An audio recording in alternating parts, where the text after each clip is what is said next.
Mesdames et messieurs, bonjour. J'espère que vous allez tous bien. Je suis Badr Ben Youssef, directeur du développement à la Bourse de Casablanca. J'espère que vous allez tous bien et que votre entourage également se porte bien. Nous vivons aujourd'hui dans une période marquée par la crise et cette crise, j'espère, n'a pas trop d'impact ni sur vous, ni sur euh, votre entourage, ni sur votre activité. En tout cas, des impacts relativement faibles. Nous sommes réunis aujourd'hui avec nos partenaires de l'AMFC et le cabinet HB Law Firm pour vous parler de la gouvernance des sociétés anonymes durant l'état d'urgence sanitaire, à la lumière notamment de la loi 2720 qui a été promulguée la semaine dernière. Alors, effectivement, du fait du confinement, du fait de la distanciation sociale, il était impossible pour les sociétés, et notamment les sociétés anonymes et plus particulièrement les sociétés cotées, de pouvoir tenir leurs assemblées générales et leurs conseils d'administration euh, de manière à distance, donc de manière virtuelle, sans qu'une loi puisse le permettre, parce que, comme vous le savez, cette disposition est possible euh, si les statuts le permettent des sociétés anonymes, mais il fallait une disposition transitoire de la loi pour pouvoir généraliser à l'ensemble des sociétés anonymes. Donc, pour pouvoir en discuter et pouvoir mesurer l'ensemble des impacts de cette loi, mais également euh, de la gouvernance dans ce cas précis, dans cette situation précise de la crise du Covid, nous avons fait appel à Maître Bakouchi et, et du cabinet HB Law pour pouvoir euh, nous parler des aspects juridiques de cette loi et de tout ce qu'elle implique.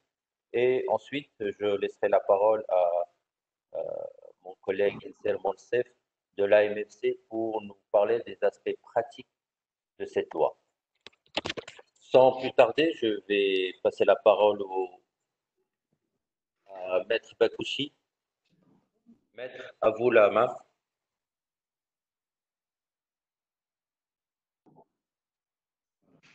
Donc, oui, bonjour Badr, bonjour tout le monde.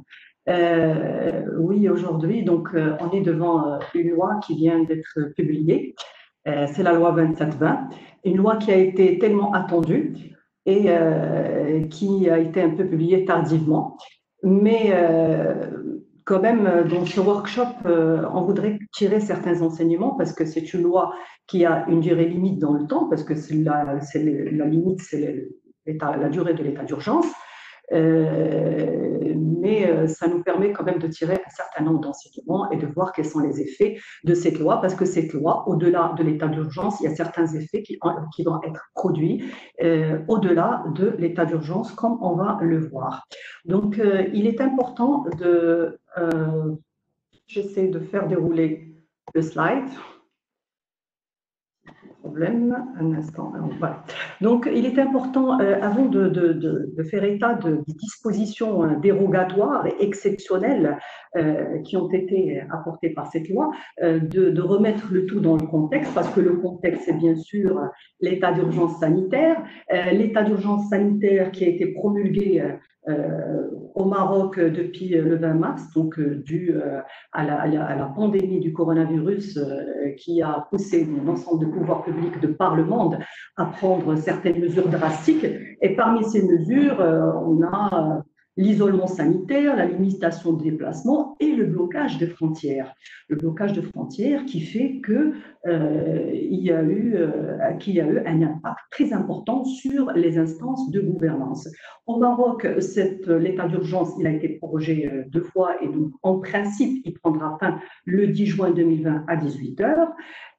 Pendant cet état d'urgence, donc le fondement et la base légale de cet état d'urgence, c'est le décret numéro 292 et le décret-loi qui a annoncé l'état d'urgence 29293, lequel décret-loi a prévu, donc les deux ont été publiés le 24 mars, et les deux décrets-lois, le décret-loi, il a prévu au niveau de l'article 6 la suspension de tous les délais prévus dans les textes législatifs et réglementaires en vigueur pendant la période de l'état d'urgence sanitaire. Alors, on se pose la question pourquoi je parle de cet article, parce qu'il y a quand même une certaine discussion et donc qui fait un peu débat parmi les acteurs économiques et les juristes de dire est-ce que ce délai-là, donc cette suspension va avoir un impact sur les obligations légales des sociétés et sur leurs obligations par rapport à leur conformité à tout ce qui est arrêté de compte, approbation de compte, surtout le timing où il y a eu l'état d'urgence et on sait que les contraintes donc réglementaires imposées et les obligations légales imposées aux sociétés. Donc, on a assisté au-delà de ces débats, il y en a qui disent oui, donc en principe, logiquement, il faut qu'il y ait un report et une prorogation des échéances, mais pour ne pas être en porte-à-faux, compte tenu des sanctions et des amendes qui sont prévues par la loi, les sociétés, donc la plupart, ont choisi de se conformer à leurs obligations légales. Et puis donc, au-delà de l'arrêté de compte, on a aujourd'hui, parce qu'il y a des sociétés quand même qui ont cette volonté de pouvoir se mettre en conformité et puis qui se sont trouvés devant une paralysie de fonctionnement de leurs instances gouvernementales. Pourquoi paralysie? Parce qu'on ne peut plus tenir les conseils physiquement, en présentiel. Il y a eu le problème, c'est que la plupart des sociétés, donc les plus grosses sociétés, ils ont des administrateurs ou des actionnaires qui sont de par le monde et qui ne peuvent pas se réunir en présentiel.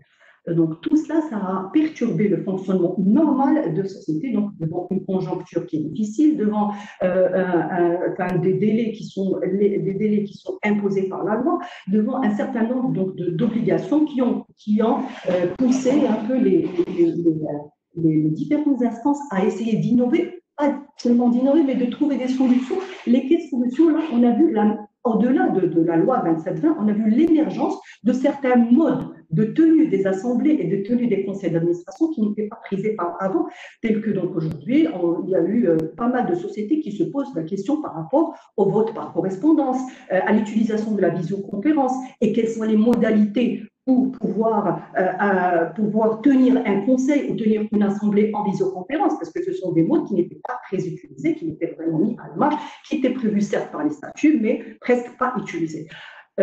Bien sûr, c'est poser la question, est-ce qu'on peut réunir ces instances de gouvernance? Pour les sociétés qui l'ont prévu dans les statuts, c'est possible, mais est-ce que c'est possible de le faire pour certaines décisions? Et le problème, la grosse problématique qui s'est posée, c'était pour l'arrêté et l'approbation de comptes. On sait donc que les échéances fiscales pour les sociétés qui ont clôturé leurs exercices, donc c'était le 31 décembre 2019. Et puis, il y a ce délai de 3 mois légal qui est prévu par la loi 988 sur les obligations comptables et l'obligation d'arrêter les états de synthèse par les instances dirigeantes et l'obligation aussi de faire une approbation dans les 6 mois qui suivent. Je pense Kamal, je cède la parole à Kamal qui voudrait aussi ajouter un point sur ça. Merci Salima. Merci à la bourse, merci à la BPC de nous avoir donné cette opportunité pour s'expliquer et pour donner plus de détails par rapport à cette loi 2720 qui est venue malheureusement, heureusement, tardivement par rapport aux échéances. Donc, juste un peu pour planter le décor et rappeler un peu le contexte dans lequel se manifeste cette loi et pourquoi le législateur a jugé opportun aujourd'hui de promulguer cette loi, c'est justement parce qu'à un moment donné, elle est tombée à pic, parce qu'on était en plein période des arrêtés et des approbations des comptes. Et donc aujourd'hui, les entreprises se sont posées un certain nombre de questions. Est-ce qu'on va se contenter des dispositions du décret-loi, en l'occurrence la suspension des délais, et après la levée de l'état d'urgence, on pourra à ce moment-là arrêter nos comptes et les approuver, ou bien nous avons des engagements aussi bien pour les sociétés qui font appel public à l'épargne, par exemple vis-à-vis des gendarmes, et pour les entreprises qui sont en pleine activité et qui veulent aller de l'avant et arrêter leurs comptes, etc. Donc, on s'est posé un certain nombre de questions. Le législateur est venu justement et a annoncé et a promulgué cette loi. C'était une sorte de bouffée d'oxygène pour les entreprises. Mais pourquoi cette loi? Pourquoi justement? Est-ce que le cadre légal actuel ne permettait pas d'arrêter d'approuver les comptes dans ce genre de circonstances, ou bien elle est venue pour déroger à des règles qui étaient impératives? Alors, juste pour rappeler un peu le cadre légal. Comme vous le savez, dans le cadre de l'arrêté d'approbation des comptes, on a un calendrier à respecter. Donc, depuis, si on prend l'exemple des entreprises qui ont un exercice fiscal qui match avec l'année civile, c'est-à-dire à fin décembre 2019, vous avez comme échéance au plus tard fin juin pour approuver les comptes. Mais bien sûr, pour approuver ces comptes, il convient d'abord de les arrêter. Alors, qui est l'organe habilité à arrêter? Comme vous le savez, je fais juste un petit rappel. L'instance habilitée à arrêter les comptes dans la SA, vous avez le conseil d'administration dans la SA classique, et vous avez le directoire et le conseil de surveillance dans la SA dualiste. Alors, par rapport au calendrier, à quel moment on doit arrêter les comptes? Comme vous le savez, l'état d'urgence a été annoncé le 20 mars et promulgué, je crois, le 23 ou 24 mars. Donc, on est tombé à pic en plein arrêté. Pourquoi? Parce que bon, certaines personnes vous disent il n'y a pas de date butoir pour arrêter les comptes, c'est-à-dire le texte de loi, la loi 1795, ne fixe pas une date limite comme par exemple pour l'approbation, elle a dit au plus tard fin juin. Mais si on se réfère à la loi 988 sur les obligations comptables, déjà vous avez un délai de 3 mois après la clôture. Cela suppose qu'au plus tard fin mars, vous devez déjà avoir établi les états de synthèse et les déposer auprès de l'administration fiscale sous peine de sanctions, comme vous le savez, des amendes fiscales, etc. Maintenant, par rapport à la loi 1795, si on reprend le calendrier tel qu'il est établi par le législateur, on va se retrouver pour une société qui ne fait pas appel public à l'épargne au plus tard mi-avril pour arrêter ses comptes. Parce que vous savez, il faut remettre les états de synthèse 2 mois avant la convocation de l'Assemblée. Donc, on se retrouve plus ou moins mi-avril. Pour les sociétés qui font appel public à l'épargne, on va se retrouver fin mars. D'ailleurs, côté réglementaire vis-à-vis de la MNC, fin mars, il faut publier les comptes et donc il faut bien sûr avoir au préalable arrêté ces comptes pour pouvoir les publier. Donc, on est tombé un peu en plein calendrier d'arrêter des comptes. Maintenant, quelle est la problématique? On va se dire, aujourd'hui, on peut donc arrêter ces comptes, on n'a pas besoin de cette loi. Non, le X, c'est que dans la loi, au niveau de la loi 1795, il y avait possibilité de réunir ces instances par visio, à condition bien sûr que ça soit prévu dans les statuts. Cependant, l'arrêté des comptes, il était exclu. Donc, on ne pouvait pas arrêter des comptes par visioconférence ou moyen équivalent. Donc, la loi est venue justement pour déroger à cette règle et permettre à ces entreprises de pouvoir arrêter les comptes par visioconférence et tout en donnant à ces états de synthèse leur valeur légale et pouvoir les remettre au commissaire aux comptes, même si on ne respecte pas le délai qui est prévu dans l'article 173. Donc, c'était un peu ça, la nouveauté de cette loi par rapport à l'arrêté. Je ne sais pas si tu veux ajouter quelque chose. Non, c'est bon. Donc, je continue toujours dans la même lignée. Bien sûr, c'est ça le fondement de la loi et l'esprit de la loi, c'était par rapport au calendrier des arrêtés de compte et à la problématique dont ont eu toutes les sociétés pour se conformer à leurs obligations. D'ailleurs, à ce titre-là, on rappelle que pour les sociétés faisant appel public à l'épargne, la MNC, donc, elle a recommandé aux émetteurs de procéder à la publication de ces états pendant la période d'urgence sanitaire via des plateformes de diffusion électronique. Donc, même l'autorité des marchés a recommandé ça aux sociétés et toutes les sociétés devaient quand même se conformer à leurs obligations légales. Et c'est dans cet esprit-là et dans ce contexte-là que est venu le législateur a pensé à promulguer cette loi.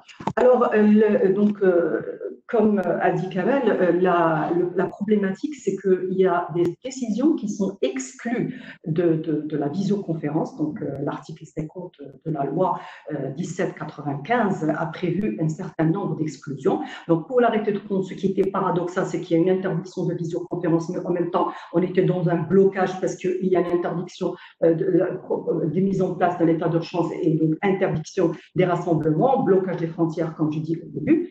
Et puis, il y a donc cette interdiction qui est prévue, et là, on insiste sur certaines décisions de fonctionnement qui, malheureusement, n'ont pas été couvertes par la loi 2720 et qui concernent donc la nomination du président du conseil. Il y a des sociétés qui, aujourd'hui, sont sans président de conseil. Il peut arriver qu'il y ait décès par le Covid. Il y a eu des décès par le Covid de certains présidents donc, de conseil d'administration, et on se retrouve sans président. On a des nominations de DGD qui ne peuvent pas se faire, les fixations de rémunération, les révocations. Donc, il y a un certain nombre de décisions importantes qui ne peuvent pas être faites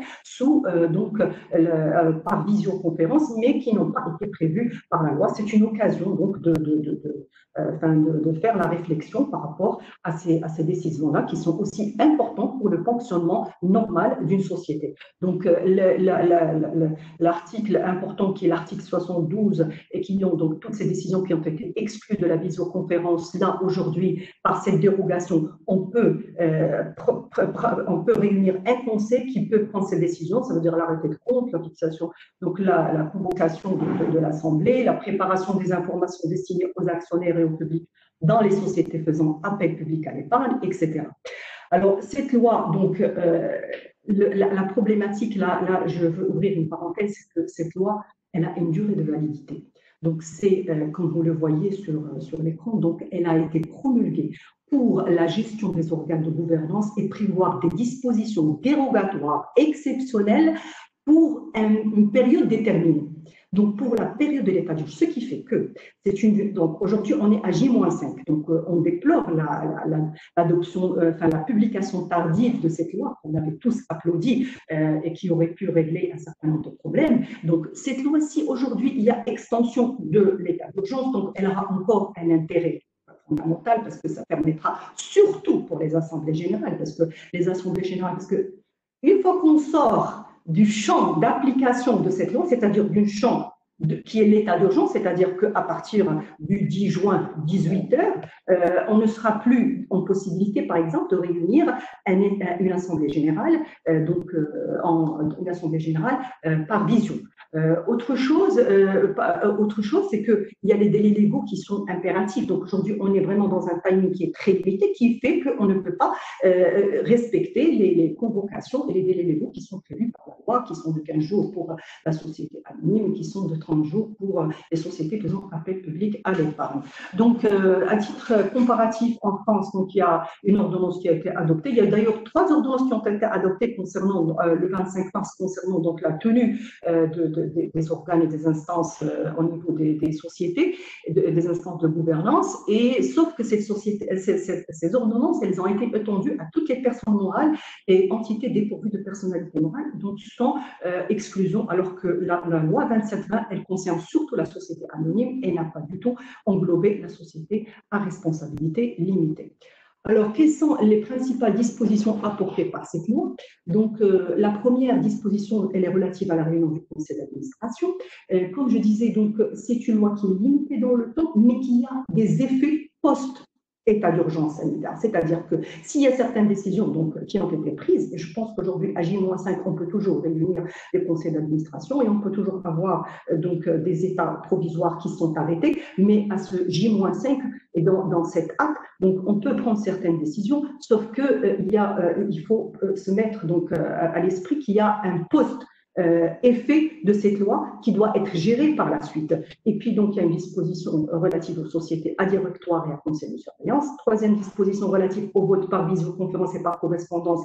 Et malheureusement donc ça va être un peu hors champ de la loi parce que ça a été publié tardivement. Et puis une quatrième disposition par rapport à l'émission d'emprunt obligatoire. Donc, pour revenir à la dérogation par rapport à l'article 50 de la loi 1795, c'est une dérogation. Donc, aujourd'hui, il est tout à fait possible pour un conseil d'administration, aujourd'hui, c'est-à-dire pendant l'état d'urgence sanitaire, de réunir un conseil d'administration par visioconférence ou de moyen équivalent pour pouvoir donc procéder à l'arrêté de compte seulement et pas prendre les autres décisions.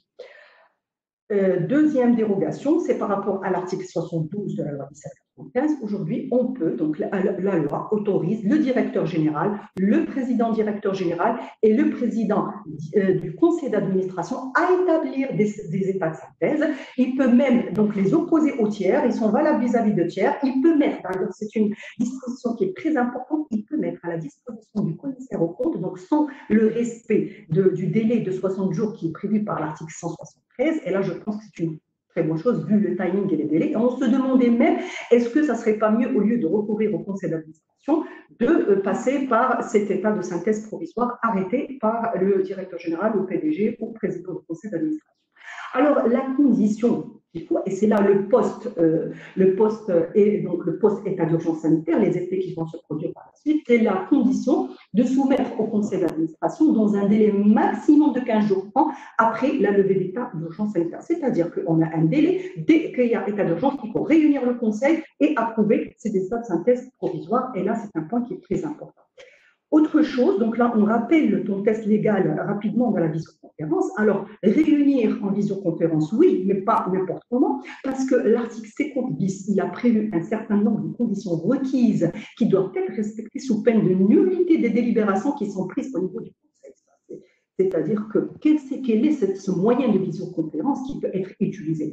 Donc, aujourd'hui, la visioconférence doit satisfaire à certaines caractéristiques techniques garantissant une participation effective de tous les organes. Elle doit permettre d'identifier préalablement les personnes participantes, c'est-à-dire qu'elle doit être de bonne qualité, elle doit être une identification de la personne, donc en visio, il faut qu'il n'y ait pas de défaillance technique, il faut que le président du conseil soit à même d'identifier la personne, qu'il y ait donc une bonne vision, un bon sens, et puis permettre des enregistrements fiables. Et l'enregistrement est très important, parce que s'il n'y a pas d'enregistrement, c'est un moyen de preuve. Donc là, on parle de preuve, c'est-à-dire si ce moyen de preuve fait défaut, donc on peut arguer de la nullité des délibérations du Conseil. La même chose pour les PV de réunion, donc ils doivent faire état de tout incident, c'est-à-dire que là, on recommande même de faire des copies d'écran et avoir tous les enregistrements qui doivent être gardés soigneusement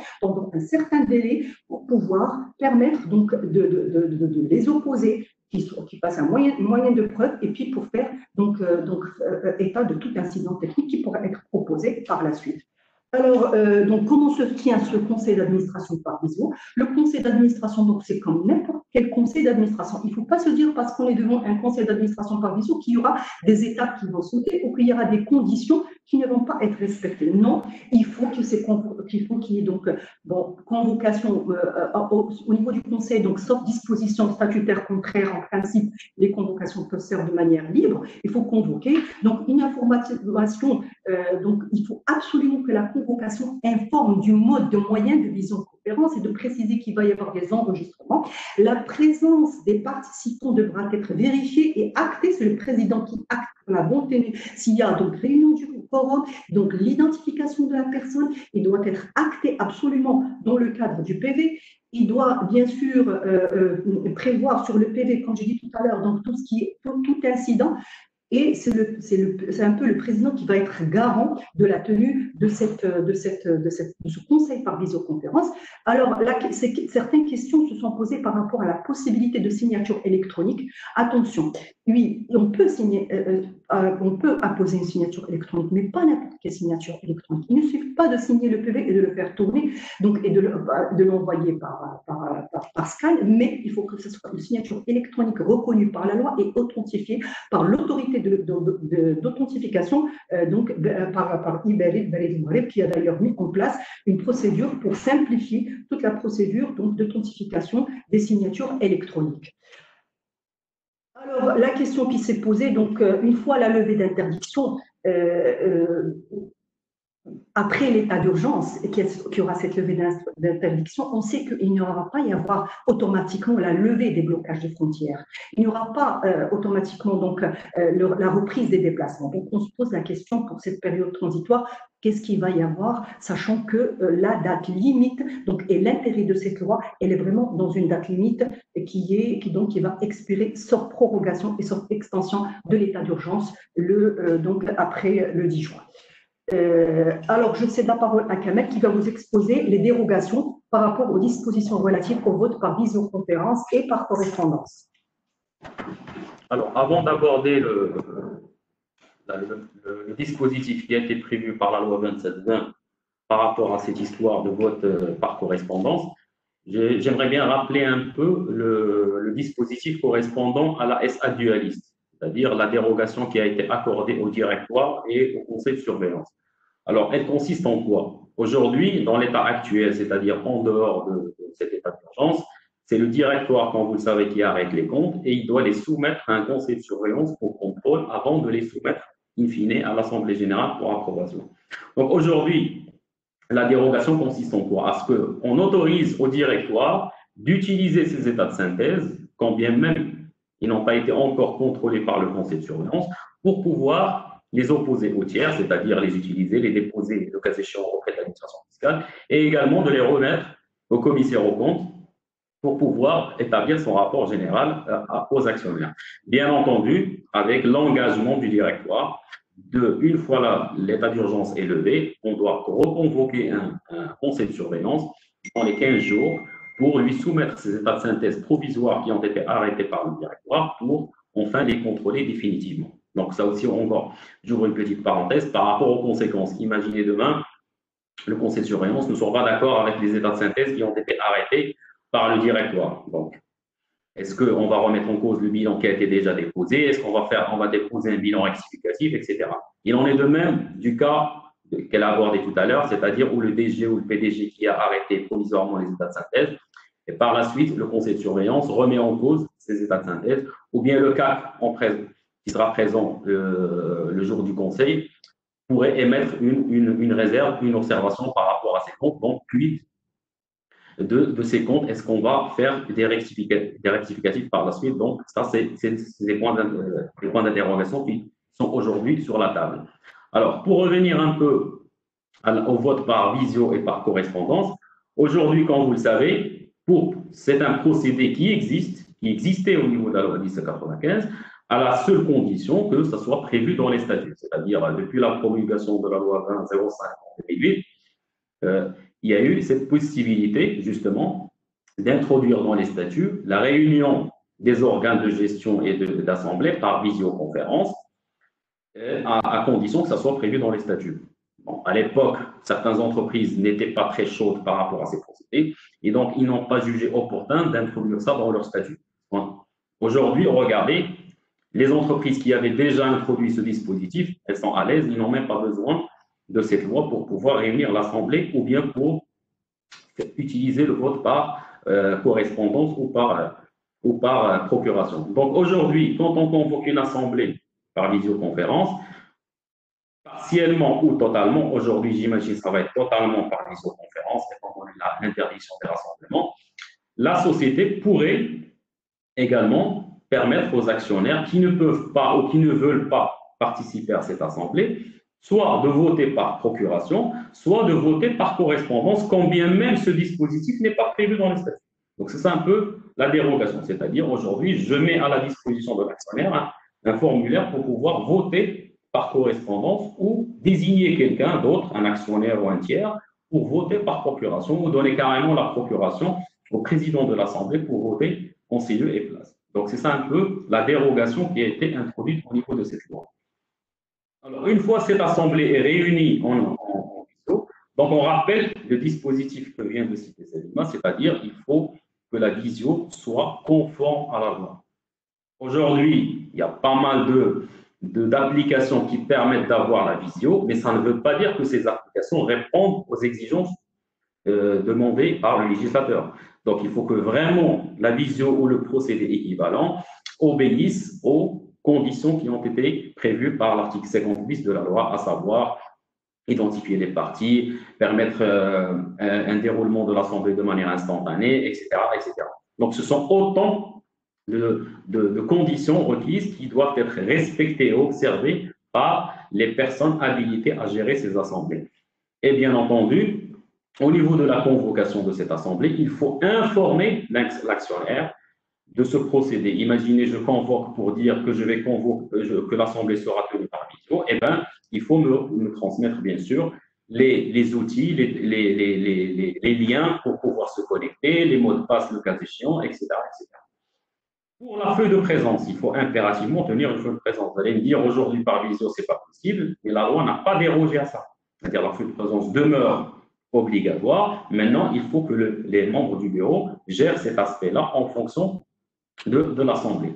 Il en est de même pour le vote par correspondance. C'est-à-dire, il faut informer l'actionnaire que vous avez cette faculté et il faut mettre à sa disposition ce formulaire ou bien lui dire que vous pouvez le télécharger ou envoyer un courrier et on peut vous l'envoyer, etc. Bien sûr, dans les délais prévus et qui sont imposés par la loi. Et là, il faut faire le distinguo entre les sociétés qui font appel public à l'épargne et les sociétés qui ne le font pas, au niveau des délais à respecter pour pouvoir permettre à ces actionnaires de voter par correspondance s'ils ne souhaitent pas participer à cette assemblée par visioconférence.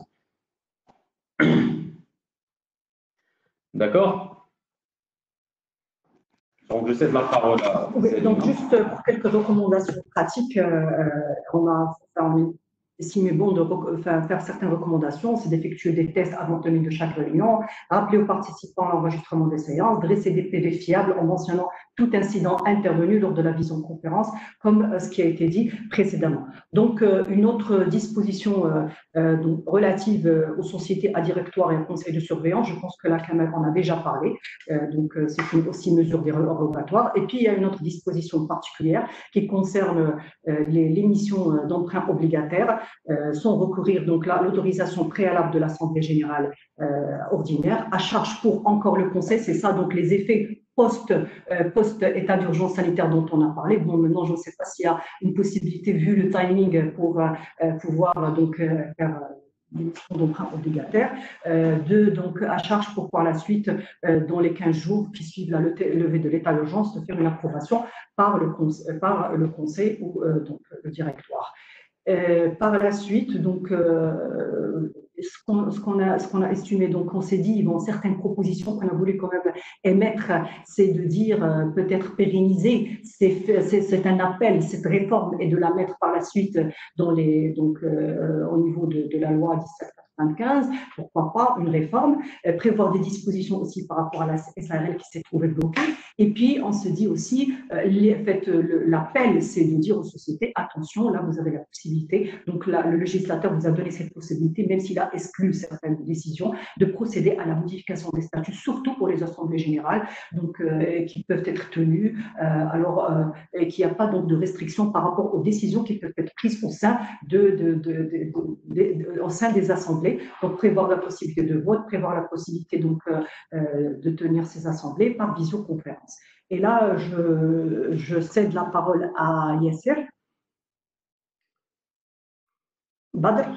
Oui. Donc, ainsi se termine notre présentation. Par rapport, on a émis une proposition, mais je pense que Kamel, il voulait ajouter quelque chose. Non, juste un point, je voudrais rebondir donc, toujours dans le cadre des propositions, des aspects pratiques. C'est-à-dire, aujourd'hui, la loi, comme elle a dit, elle a offert cette possibilité de recourir à la dette privée, qui est primordiale pendant cette période. Et je pense que l'AMC pourra nous en dire davantage. Il y a eu pas mal de demandes justement à ce titre-là, pour un petit peu rendre plus flexible le recours à la dette privée, bien sûr, dans un cadre légal et réglementaire, à charge par la suite de ratifier tout ça par les organes. Mais je voudrais également revenir à un aspect beaucoup plus comptable, c'est-à-dire il ne faut pas négliger également les avis qui ont été émis par le CNC, l'avis numéro 13, qui a quand même recommandé aux sociétés qui vont arrêter leur compte post-Covid de tenir compte d'un certain nombre d'éléments, notamment cette crise, pour l'introduire au niveau de leur compte et de l'arrêter. Et également la recommandation qui a été faite par l'ordre des experts comptables au commissaire aux comptes, justement pour introduire les effets de la crise Covid-19 au niveau de leur rapport, et a fortiori pour les entreprises qui font appel public à l'épargne, justement, parce que l'information est destinée au public, et donc on a intérêt un petit peu à informer le public, et en particulier l'actionnaire, le petit porteur, sur les impacts de cette crise sur les comptes, même s'ils sont arrêtés à fin 2019, mais ils auront quand même des conséquences sur 2020. Donc voilà un peu grosso modo ce que je voulais ajouter, et je cède la parole à vous. Merci beaucoup. Maître Moussi, Maître Kamal Habassi. Écoutez, je pense que vous avez donné là un aperçu très précis de ce que permet cette nouvelle loi 2720, mais aussi des ouvertures qu'elle donne, notamment pour pouvoir mettre à niveau, entre guillemets, les statuts des sociétés et pouvoir profiter de cette disposition transitoire pour pouvoir prévoir notamment la tenue des assemblées générales par visio. Alors, sans tarder, mais avant de lui donner la parole, je voulais juste vous préciser à l'ensemble des participants qu'ils peuvent saisir leurs questions dans le petit onglet questions-réponses. Nous les recevrons et nous les traiterons une par une à la fin des présentations. Sans plus tarder, je passe la parole à Yassir Monsef. Yassir, à toi l'honneur. Merci Badr. Bonjour mesdames, messieurs. Tout d'abord, je suis très heureux de vous retrouver, même si dans des circonstances un peu particulières, mais c'est toujours un plaisir de partager avec l'écosystème et d'échanger sur des questions qui nous intéressent tous. Alors, une seconde.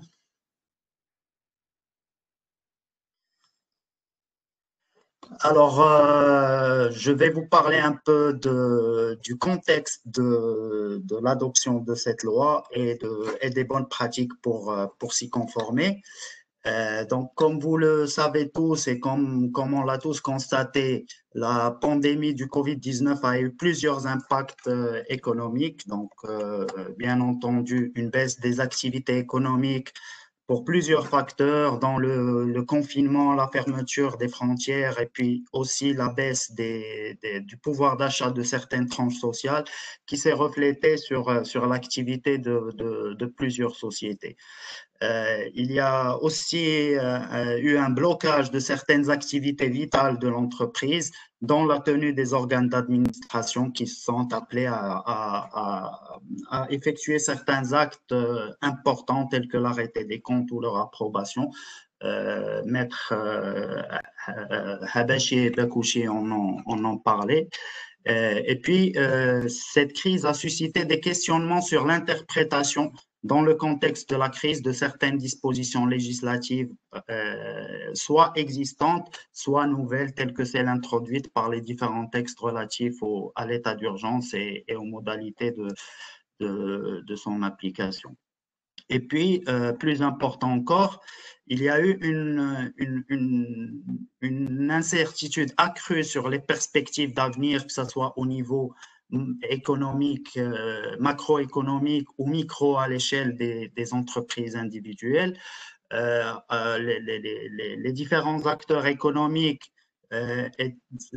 avaient un manque de visibilité par rapport aux perspectives d'avenir, déjà parce que cette situation est assez inédite, donc on ne savait pas comment la gérer. Et puis, ce virus étant nouveau, et puis on est toujours en train d'en connaître plus sur ce virus. Donc, il n'y avait pas de visibilité sur la réelle portée de cette crise et les moyens de la dépasser et l'horizon dans lequel on pourrait la dépasser. Et donc, dans ce contexte-là, il était essentiel d'accompagner tous les acteurs du système économique pour minimiser les impacts d'un côté. Donc, vous avez vu qu'il y a eu beaucoup d'initiatives qui ont été prises par différents corps, que ce soit les pouvoirs publics, même des associations, même la société civile. Donc, il fallait minimiser les impacts à court terme et puis, plus important encore, mettre en place tous les moyens nécessaires et toutes les conditions nécessaires pour une relance post-pandémie. Donc, l'idée est de favoriser une reprise rapide pour rattraper les effets et permettre à notre économie de repartir. Bien entendu, cette relance nécessitera la mobilisation de moyens de financement conséquents sous toutes leurs formes, que ce soit par capitaux, par dette ou par des moyens hybrides. Et le marché des capitaux est appelé à jouer un rôle encore plus prépondérant dans la panoplie de financement qui s'offre à l'économie et aux entreprises. Bien entendu, comme vous le savez, la crise a eu des effets sur le système bancaire aussi. Donc, le marché est appelé à combler les besoins de financement additionnels qui ne pourraient pas être supportés par le système bancaire. Alors, sur le marché des capitaux, l'état d'urgence, comme ça a été dit par Maître Habashi, a coïncidé avec des rendez-vous importants de communication financière. Donc, il y avait les publications annuelles et les communiqués de presse relatifs au premier trimestre de l'année 2020. Ces deux échéances sont tombées en plein état d'urgence, sachant que pour les publications annuelles, il y a aussi un fait important, c'est que c'est la première fois où les sociétés faisant appel public à l'épargne sont appelées à publier des rapports financiers annuels tels que prévus par la nouvelle circulaire de la MMC. Donc, déjà, sans état d'urgence, ça soulevait un certain effort, ça sollicitait un certain effort de la part des émetteurs pour se conformer aux nouvelles obligations, nouveaux contenus, etc. Donc, l'état d'urgence a encore aggravé ces difficultés-là. Et puis, les émetteurs se questionnaient par rapport, enfin, le marché de manière générale se questionnait par rapport à la capacité des émetteurs à respecter ces rendez-vous de communication financière. Donc, le décret-loi introduisant l'état d'urgence a prévu la suspension des délais législatifs et réglementaires, les conditions de télétravail, la réaffectation des ressources des entreprises a fait qu'elles pouvaient manquer de ressources pour assurer justement une communication financière à temps et exhaustive. Donc, tous ces questionnements, toute cette incertitude s'est reflétée naturellement sur les cours en bourse. On a constaté une baisse des cours assez importante, comme vous pouvez le voir sur le graphique, une hausse de la volatilité sur le marché et des volumes et des ratios de liquidité aussi en croissance. Tout ça donne des signaux qui traduisent une certaine panique sur le marché en lien avec les effets économiques de la crise, que ce soit à court terme, que ce soit sur les perspectives d'avenir. Donc, dans ce contexte, il était nécessaire d'agir pour stopper le mouvement de panique et maintenir la confiance sur le marché. Donc, comme on a dit, le marché est appelé à jouer un rôle plus important et grandissant dans le financement de la relance économique.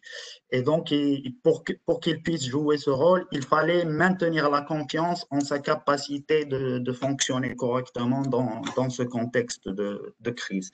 Donc, pour ce faire, plusieurs actions ont été entreprises visant à maintenir la transparence du marché, même avec le contexte de la crise et les dérogations qui ont été introduites.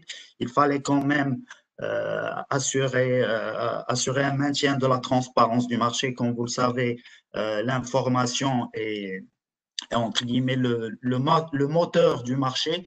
C'est la transparence et la bonne information qui fait que les cours reflètent les conditions fondamentales des entreprises et ne sont pas décorrélées comme c'est le cas dans un contexte de crise ou de panique.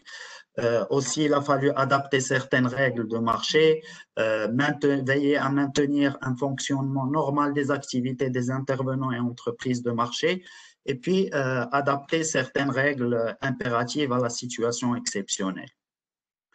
Il fallait aussi se projeter et préparer à la gestion des impacts structurels de la crise sur le marché et son écosystème. Comme ça a été dit, cette crise, bien qu'ayant des impacts immédiats et momentanés, certains impacts vont perdurer ou engendrer des effets structurels qu'il faudra gérer et mettre les bases, notamment législatives, pour les encadrer. Alors, pour ce faire, plusieurs mesures ont été entreprises par l'écosystème de manière générale, y compris l'AMMC. Donc, plusieurs actions sur plusieurs leviers. La première de la part de l'AMMC, c'est, comme on dit, charité bien ordonnée commence par soi-même. Donc, l'AMMC a rapidement réagi au contexte de l'état d'urgence en mettant en place une organisation adaptée pour assurer une continuité de ses activités et remplir parfaitement sa mission pendant ce contexte. Comme vous le savez, il est important de maintenir la confiance en donnant justement un signal que le régulateur est toujours là, qu'il continue à veiller au bon fonctionnement du marché, à la protection de l'épargne investie en valeur mobilière et que ce n'est pas pour autant qu'on va arrêter d'encadrer le marché. Donc, c'était important de rassurer notamment les investisseurs qu'on est toujours là pour les protéger. Puis, il a aussi fallu accompagner les intervenants et entreprises de marché pour s'assurer du déploiement effectif de leur plan de continuité d'activité en maintenant ou en mettant en place les mesures nécessaires, adapter leur process de fonctionnement pour continuer à veiller à la primauté de l'intérêt des clients, pour respecter les règles de fonctionnement du marché, les pistes d'audit et l'information du marché sur tout fait important qui pourrait impacter leurs activités.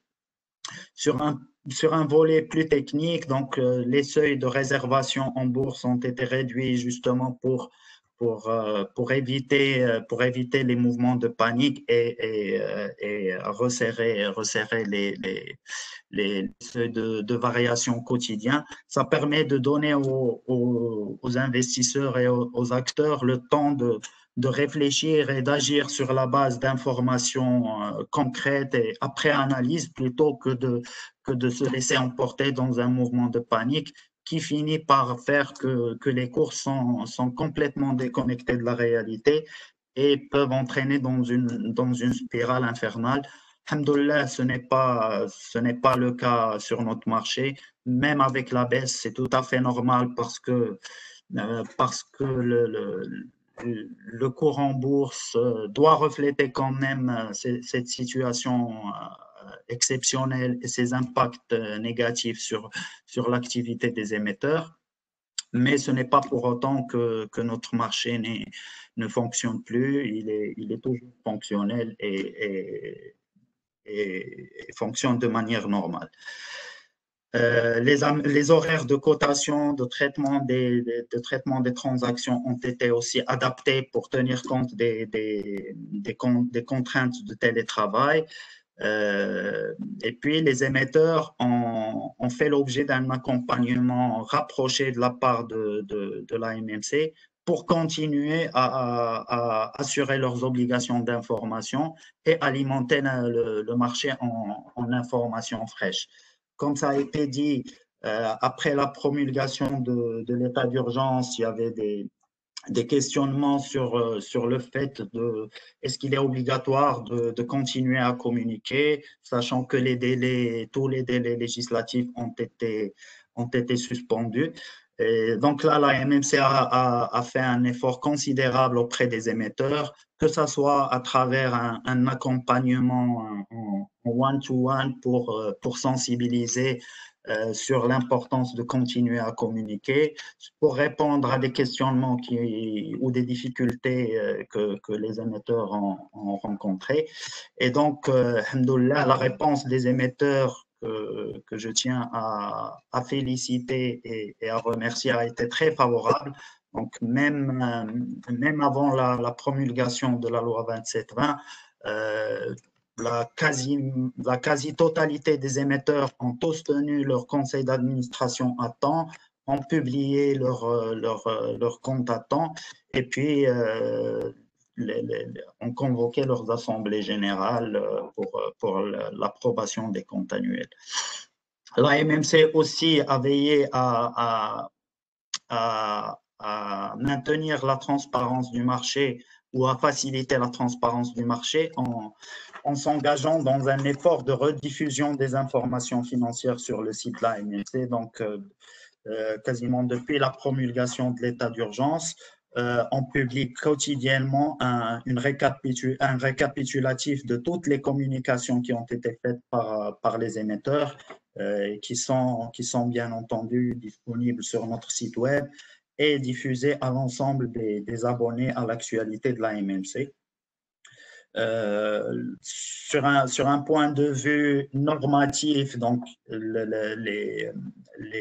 les organes compétents en matière de normes comptables et d'audit ont aussi adapté leurs règles. Donc, le Conseil national de la comptabilité a émis l'avis numéro 13 qui détaille un peu les modalités de traitement des impacts de la pandémie sur les comptes des entreprises de manière générale. Et l'Ordre des experts comptables a sorti une directive qui donne des orientations, des recommandations aux commissaires aux comptes pour le déploiement de diligences adaptées à la situation en vue de donner une information suffisante et pertinente au regard du contexte de la crise.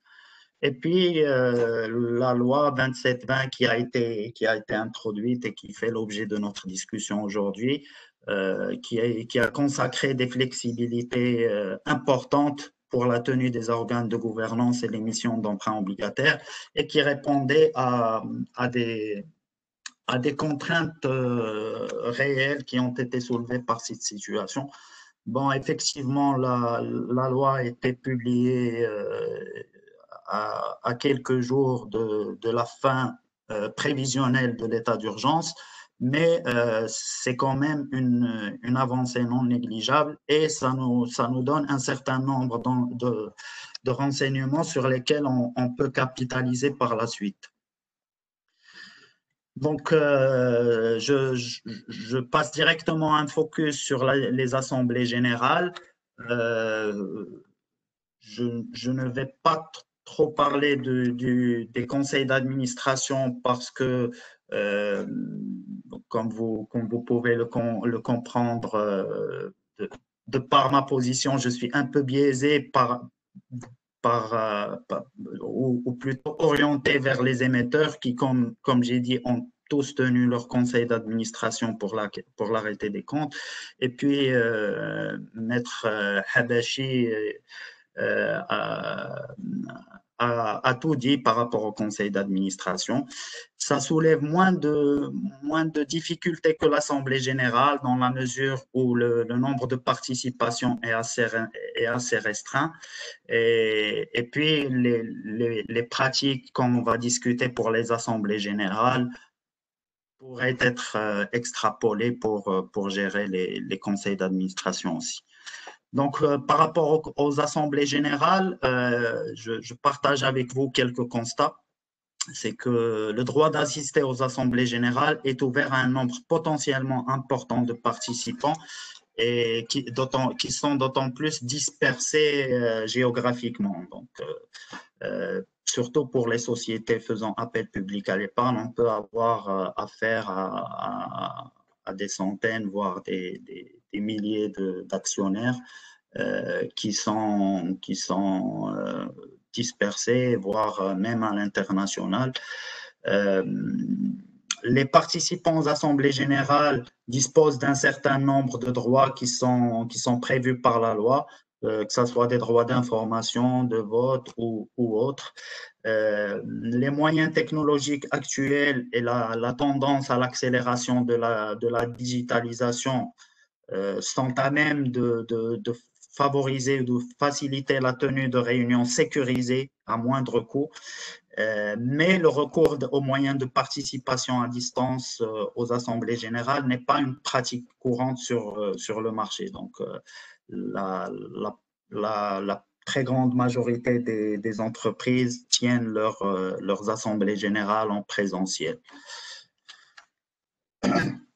Et donc, à la lumière des dispositions introduites par la loi 2720 et des difficultés de tenir les assemblées générales de manière traditionnelle pendant l'état d'urgence, la loi introduit un certain nombre de flexibilités, notamment la possibilité de tenir l'assemblée générale par visioconférence, même si ce n'est pas prévu par les statuts. Donc, le cabinet HBLO ont très bien parlé des dispositions législatives. Là, je vais plus m'attarder sur les bonnes pratiques pour l'application de ces dispositions. Donc, de manière générale, les dispositions introduites par la loi 2720 ont ouvert la flexibilité de la visioconférence, mais n'ont pas dérogé aux règles de base de la tenue des assemblées générales en termes de formalisme, de convocation, de tenue et de communication relative à l'assemblée générale. Donc, pour tenir une assemblée générale en mode visioconférence, surtout comme on a dit que c'est une pratique assez rare, il faut bien entendu préparer, ça ne s'improvise pas parce qu'il y a un certain nombre de conditions de sécurité, de traçabilité, etc. Donc, il faut bien préparer l'assemblée en question. Cette préparation passe par la mise en place des outils et permettant d'assurer les fonctions nécessaires pour une bonne tenue de l'assemblée générale. Donc, il faut mettre en place des processus électroniques pour identifier les personnes habilitées à participer à l'assemblée, surtout dans le contexte d'une société faisant appel public à l'épargne est coté sur la bourse. Donc, il y a un large nombre d'actionnaires qui ne sont pas individuellement identifiés. Les titres changent de main de manière continue. Et donc, quand on a une assemblée générale, on doit permettre aux détenteurs des titres de s'identifier et de faire valoir leur droit de vote, pour justement préparer l'assemblée générale. Il faut non seulement identifier les personnes habilitées à participer, mais identifier les personnes qui participent effectivement à l'assemblée générale pour établir la feuille de présence prévue par les dispositions législatives. Il faut mettre en place des process pour partager de manière électronique les documents mis à la disposition des participants à l'Assemblée générale. Donc, pour toute Assemblée générale, il y a un certain nombre de documents à produire, notamment les rapports faits par l'auteur de la convocation. Pour le cas des assemblées générales annuelles, c'est les comptes, le rapport de gestion, les rapports généraux et spéciaux des commissaires aux comptes, toute une série de documents et informations. Et donc là, il faut prévoir des moyens pour les partager électroniquement. Pour les sociétés cotées, ils ont l'obligation de mettre ces documents sur leur site web 21 jours avant l'Assemblée générale, mais cette règle n'est pas impérative pour les autres sociétés faisant appel public à l'épargne ou ne faisant pas appel public à l'épargne. Et donc là, c'est un processus important à prévoir. Comme vous le savez, les participants à l'Assemblée générale ont la possibilité de proposer des points à l'ordre du jour et des projets de résolution. Donc là encore, il faut mettre en place un canal électronique pour recueillir ces résolutions, les traiter, bien entendu selon les délais habituels. Il faut mettre en place des moyens électroniques pour la diffusion simultanée des délibérations au profit des personnes enregistrées pour participer à l'Assemblée générale et permettre des processus permettant à ces derniers d'exercer leur droit de vote. Comme ça a été dit, il est essentiel de mettre en place l'infrastructure nécessaire pour enregistrer, archiver et restituer ultérieurement les délibérations de l'Assemblée. Donc, tous ces processus-là doivent être mis en place avec un focus très important sur la sécurité des solutions qui sont déployées et leur accessibilité pour les participants. Donc, idéalement, ces fonctionnalités doivent être déployées ou intégrées au niveau du site web de l'émetteur. À défaut, si ça s'avère difficile à développer sur le site web, des outils technologiques alternatifs peuvent être utilisés, comme l'email, le streaming, les plateformes de visioconférence, qui peuvent être groupées pour aboutir à toutes ces fonctionnalités en mode sécurisé, bien entendu. Alors, préalablement à la tenue de l'Assemblée générale, il y a des obligations d'information, notamment la publication d'un avis de convocation à l'Assemblée générale qui contient un certain nombre d'informations réglementées, dont l'identification de la société, la date, le lieu et la nature de l'Assemblée générale, bien entendu l'ordre du jour et les projets de résolution, et les modalités de vote par procuration ou par correspondance.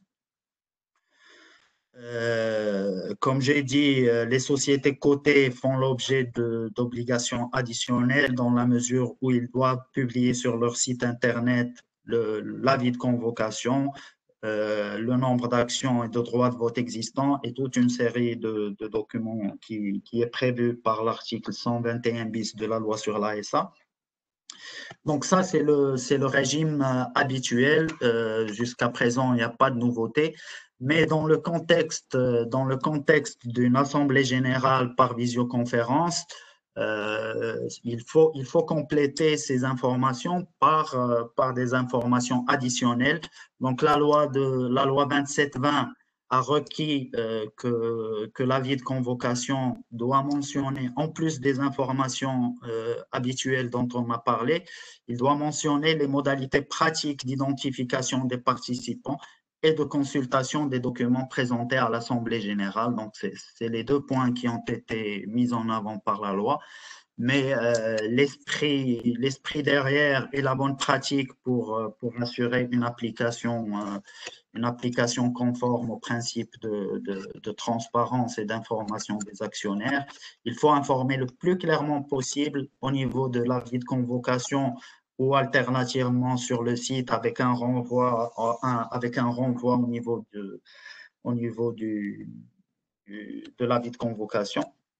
Il faut donner aux actionnaires ou aux personnes habilitées à participer à l'Assemblée une information suffisante, très claire sur comment ils vont justifier leur qualité et leur droit de vote, comment ils vont accéder à l'espace électronique de l'Assemblée et comment ils vont exercer leurs droits, notamment la proposition d'ordre de points à l'ordre du jour ou de projets de résolution et comment ils vont exprimer leur droit de vote en assemblée, que ce soit via les formulaires de vote à distance ou directement sur la plateforme de visioconférence.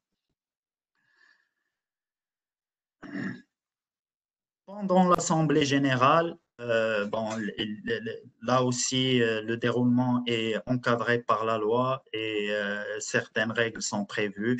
Notamment, il faut s'assurer de l'atteinte du quorum de l'Assemblée générale. Ce n'est pas parce qu'une Assemblée générale est tenue en visioconférence qu'elle est affranchie des conditions de quorum et des conditions générales applicables à l'Assemblée générale.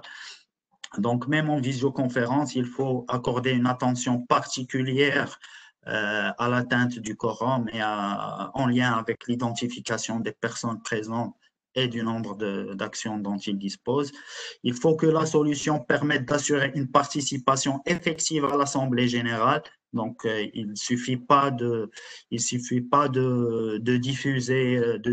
la vidéo de l'Assemblée, mais il faut que les personnes présentes à l'Assemblée puissent s'exprimer, participer effectivement comme en présentiel.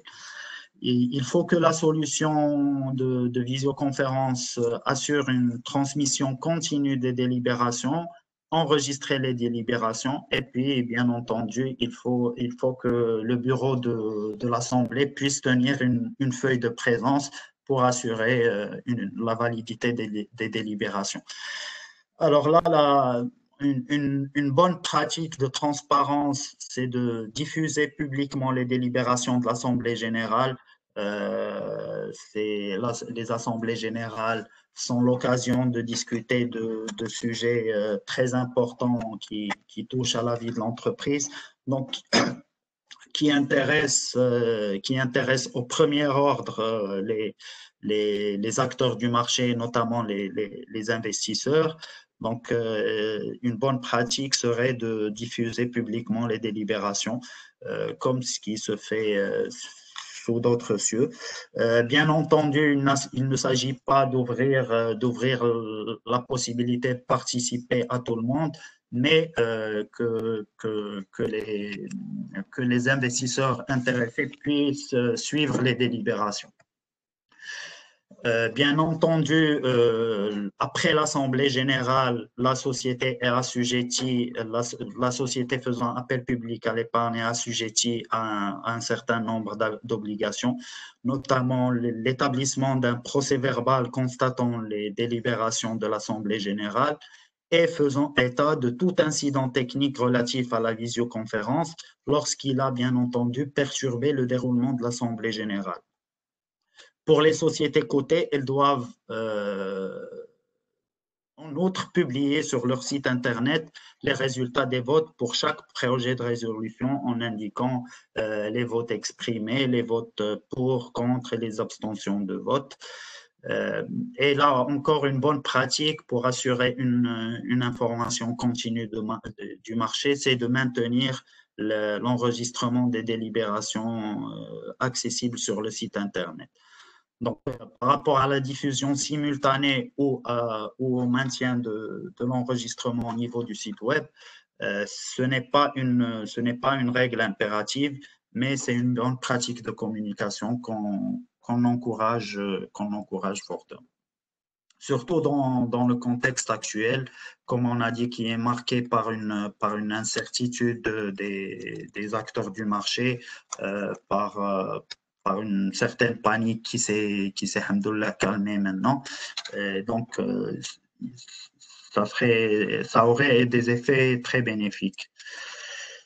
Alors, deuxième point sur lequel je voulais m'attarder, c'est par rapport à l'autorisation des emprunts obligataires. Donc, Maître Koubachi a donné Maître Habachi a donné une bonne présentation de la disposition. Donc, pendant l'état d'urgence, les conseils d'administration et les directoires sont habilités à autoriser les emprunts obligataires. Le régime habituel, c'est que seule l'AGO est compétente pour l'autorisation des emprunts obligataires. Elle peut déléguer au Conseil les pouvoirs pour procéder à l'émission dans un délai de 5 ans, bien entendu. Et la seule flexibilité qui était prévue au niveau de la loi, c'est que le Conseil d'administration ou le directoire des sociétés dont l'objet principal est d'émettre des emprunts obligataires destinés au financement des prêts qu'elles accordent.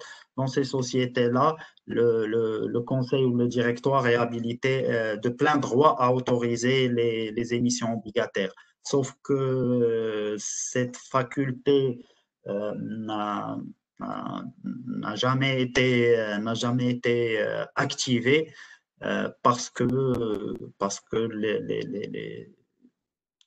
je ne connais pas beaucoup de sociétés dont l'objet principal est d'émettre des emprunts pour financer des prêts. Donc, cette disposition soulevait des difficultés d'interprétation et par conséquent, elle n'a jamais été activée ou appliquée.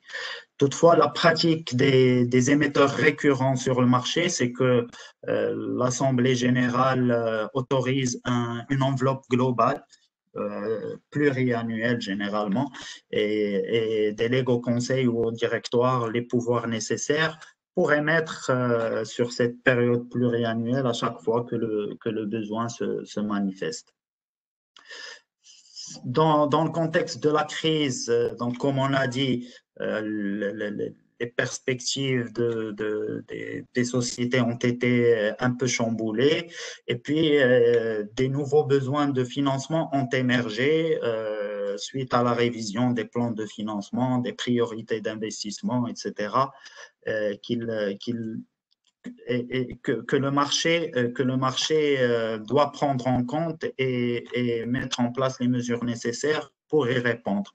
Donc, c'est le rationnel de la mesure dérogatoire qui a été introduite, c'est de permettre aux sociétés faisant déjà APE d'émettre des emprunts obligataires sur la base de la seule autorisation du conseil ou du directoire. Mais il fallait quand même maintenir des principes de bonne gouvernance et de protection de l'épargne, d'où l'obligation du conseil ou du directoire qui fait usage de cette faculté d'en rendre compte à la plus prochaine assemblée générale convoquée dans un délai de 15 jours après la fin de l'état d'urgence. Et puis la limitation de cette faculté uniquement aux sociétés faisant déjà appel public à l'épargne, qui sont connus par le marché et dont les process d'émission obligataire sont déjà rodés. Donc, en conclusion, je dirais que la situation pandémique et l'état d'urgence ont soulevé diverses problématiques d'ordre juridique et pratique. D'ordre juridique, donc on a parlé des limitations des ouvertures de visioconférences à certaines décisions, donc les arrêtés, les différentes nominations, etc., ont été exclus du champ d'application de la visioconférence.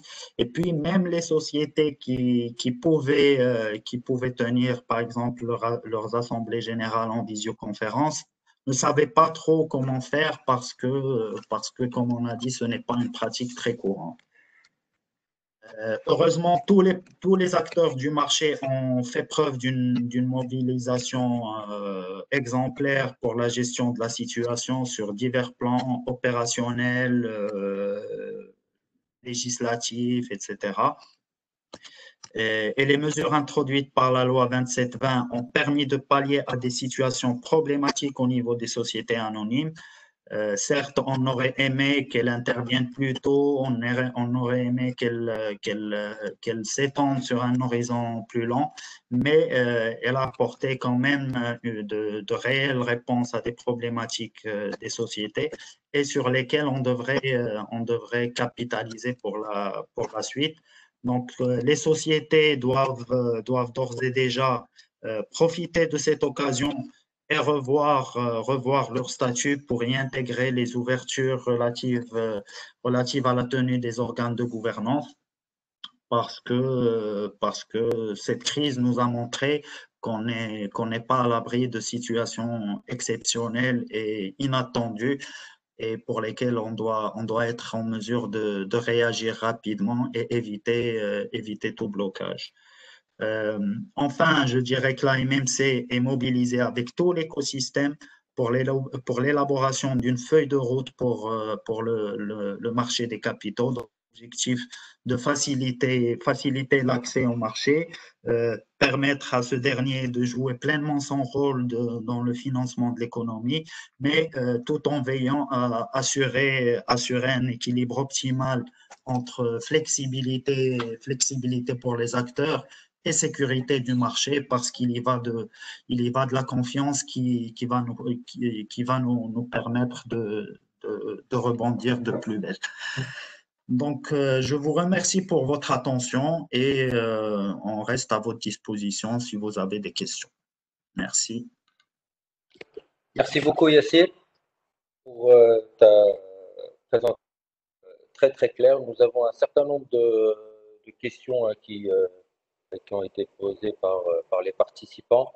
Avant de pouvoir y répondre, laissez-moi juste préciser que la Bourse Casablanca est également mobilisée aux côtés de la MMC et de tous les acteurs.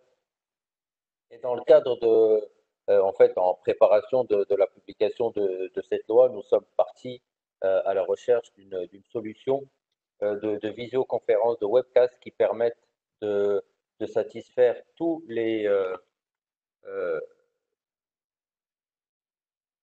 euh, excusez-moi, j'essaie rapidement de partager, voilà, de satisfaire euh, toutes les dispositions qui sont contenues dans la présente loi, et notamment la sécurisation de l'accès, l'enregistrement des discussions et la facilité d'utilisation, notamment l'assistance et la langue. Et la langue. Par contre, alors, on est parti également chercher des solutions de vote électronique, mais malheureusement, alors d'une part, elles sont assez coûteuses, mais d'autre part, il y a une incompatibilité avec un peu notre écosystème du fait que l'identité finale des porteurs d'action euh, n'est pas forcément connue et donc ça aurait été difficile de mettre en pratique rapidement une solution similaire. Par contre, ce qu'on a fait, c'est que donc aujourd'hui, et c'est une solution qui a été vue et, et acceptée par nos de la MMC, c'est une solution qui est utilisée dans plusieurs pays européens et qui a fait ses preuves. Et aujourd'hui, nous sommes en mesure d'offrir aux émetteurs un tarif négocié pour cette solution et également de sponsoriser parce qu'on sait que les temps sont durs et il faut qu'on s'entraide, de pouvoir sponsoriser à hauteur de 50% l'ensemble des PME cotées, donc en reprenant la définition du marché alternatif, et les 10 premières sociétés qui voudraient prendre ce service-là. Donc, aujourd'hui, les techniques existent, les outils existent, et pour preuve, je vous montre rapidement comment ça se passe. Là, par exemple, j'ai pris l'Assemblée générale de Vivendi qui utilise la visioconférence, c'était en 2019 déjà, et l'Assemblée est toujours disponible sur le site de Vivendi, et en fait, la solution qu'on propose permet de façon assez facile de pouvoir avoir de la vidéo, des incrustations des slides et de pouvoir ensuite récolter les questions-réponses par écrite, donc des actionnaires qui se sont identifiés au préalable, pardon, et ensuite donc de pouvoir y répondre. Tout ça est enregistré, tout ça est disponible en temps réel. On peut même faire des rewinds pendant l'Assemblée générale si on a raté euh, une phrase ou si on veut réécouter un message de la part des dirigeants. Mais en tout cas, voilà. Sachez tous que cette solution existe, qu'elle est aujourd'hui disponible et que nous, à la Bourse de Casablanca, sommes disposés à aider l'ensemble des émetteurs, l'ensemble des sociétés faisant appel public à l'épargne, à pouvoir mettre en œuvre cette solution et à pouvoir tenir leur AG avec les moyens de visioconférence. Sans plus tarder, je vais revenir à notre Excusez-moi.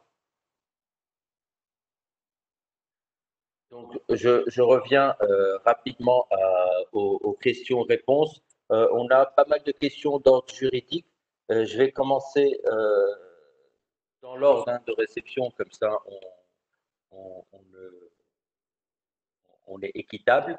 Donc la première question, elle sera pour nos amis de HPLO.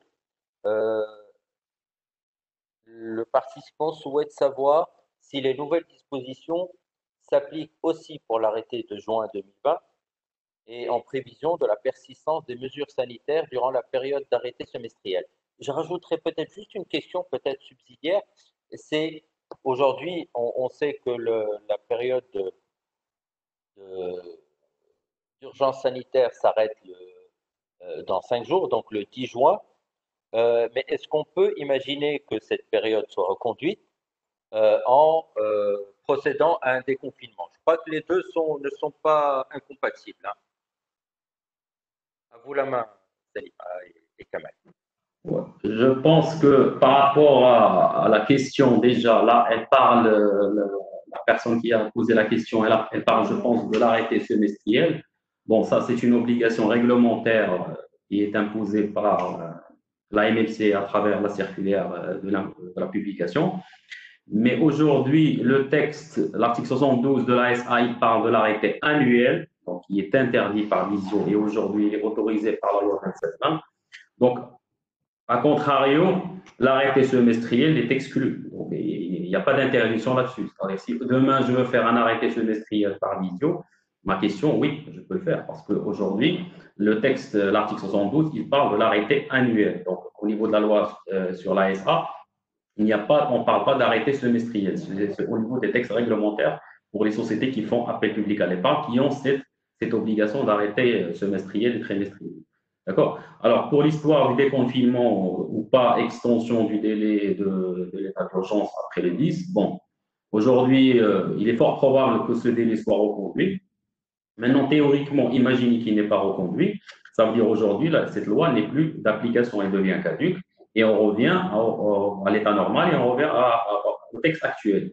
Maintenant, si dans le cadre de la levée de cet état d'urgence, les autorités quand même maintiennent l'interdiction de rassemblement et tout ça, donc là, je vois mal comment peut-on réunir physiquement une assemblée dans un hôtel ou autre, sachant qu'il y a interdiction de rassemblement. Donc là, on va rentrer dans des complications. C'est peut-être la raison pour laquelle il serait peut-être recommandé de reconduire le texte, la loi 2720, c'est-à-dire pour permettre, après le déconfinement, la possibilité justement de faire usage de ces dispositions dérogatoires.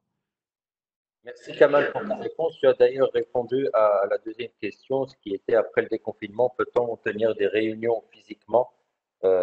Effectivement, il va falloir en fait respecter les directives des autorités sur les rassemblements et à partir de là, se réunir ou pas est une question, disons, de sécurité et de santé. Je reprends alors la question suivante. Peut-on réunir les SAS, donc les sociétés anonymes simplifiées, normalement, sachant que les actionnaires ne sont pas nombreux? Alors pour la SAS, bon, c'est le même régime qui s'applique à la SA. Donc, d'après les textes de le dispositif de la SAS, c'est le même dispositif qui s'applique à la SA. Donc, on peut transposer les mêmes règles en termes d'arrêté d'approbation qu'on a évoqué tout à l'heure, et notamment les dérogations qui sont prévues au niveau de la loi 27. Donc, théoriquement, oui, on peut appliquer le même régime. Merci beaucoup, Kamal. Autre question, alors, qui a lieu plutôt à la protection des données personnelles. Un des participants nous demande s'il faut se rapprocher préalablement du CNDP pour ce qui est des émetteurs qui demandent les numéros de CIN des actionnaires. Je pense que la question est aussi bien pour HBLO que pour Yassir.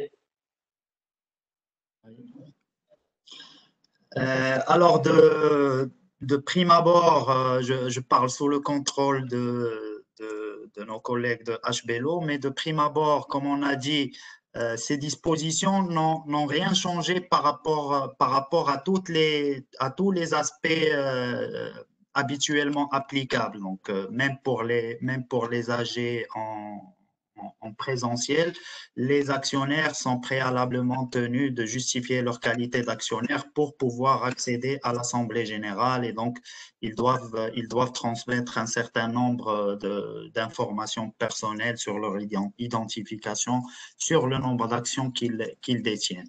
Donc le régime habituel continue à s'appliquer.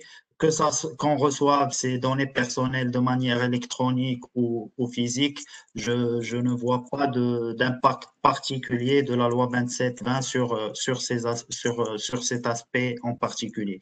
Maintenant, un point important a été soulevé, c'est la nécessité d'informer préalablement les participants de l'enregistrement de l'Assemblée générale, de telle sorte à ce qu'ils soient au courant qu'ils peuvent être enregistrés.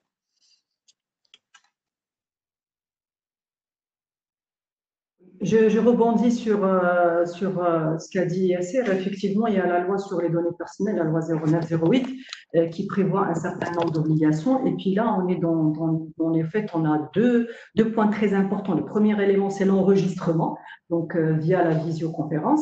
Et puis, le deuxième élément, ce sont les données personnelles qui sont bien sûr transmises lors de ces assemblées qui sont établies ou qui sont réunies, ou les conseils qui sont réunis en visio.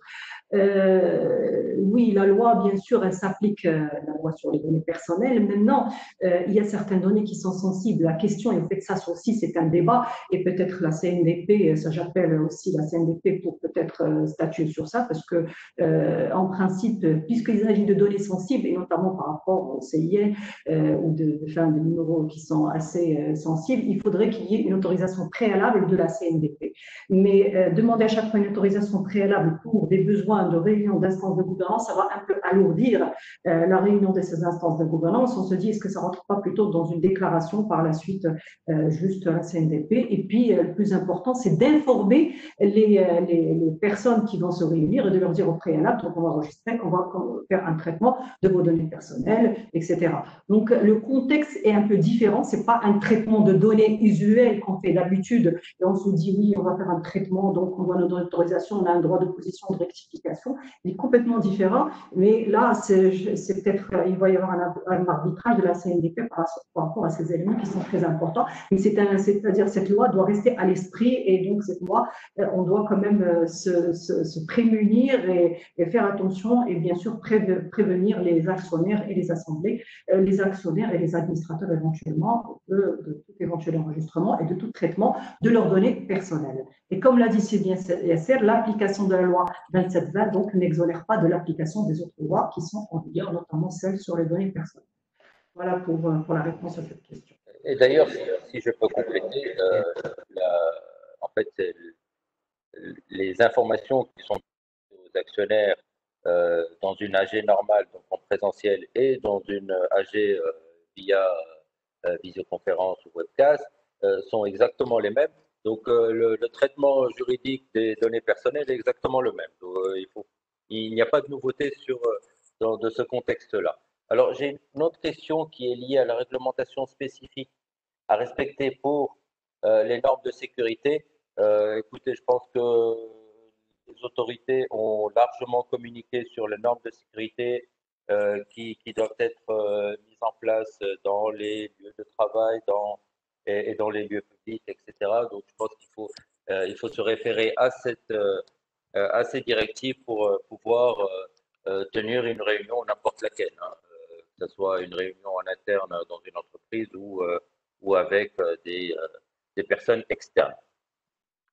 Autre question, alors un peu plus spécifique, quel est l'impact de la loi 27/10 sur le bénéfice de la suspension des délais légaux et réglementaires décrétés par le décret-loi? Et une société qui clôture le 31/12 peut-elle reporter son AGO au-delà du 30 juin si l'état d'urgence se poursuit au-delà? Et quel risque juridique?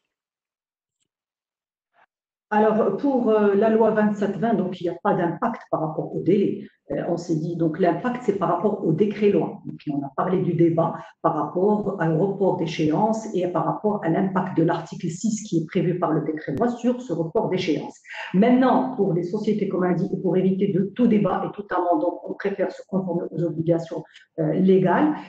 Il y a une possibilité qui est prévue par la loi, c'est la possibilité de demander judiciairement le report une fois, donc pour 6 mois, pour une durée de 6 mois de l'Assemblée générale. Donc à l'approche de l'Assemblée, on peut toujours faire une demande auprès du président du tribunal de commerce et lui demander donc un report motivé. Et ça fera qu'on peut avoir donc une assemblée qui va se réunir vers décembre de 2020, au plus tard. Alors, si vous permettez, je complète la réponse par rapport au contexte particulier des sociétés faisant APE. Donc, effectivement, à la lecture de la disposition permettant la suspension des délais légaux, on peut être tenté de l'interpréter dans le sens d'un report des échéances. Mais comme on a communiqué avec les émetteurs, que ce soit via des communiqués de presse ou en one-to-one, il est très important, surtout en cette période de panique, d'incertitude et de manque de visibilité, de maintenir les échéances légales et réglementaires, notamment en matière de communication financière, donc qui nécessitent bien entendu la réunion des organes de gouvernance, que ce soit le Conseil ou l'Assemblée générale.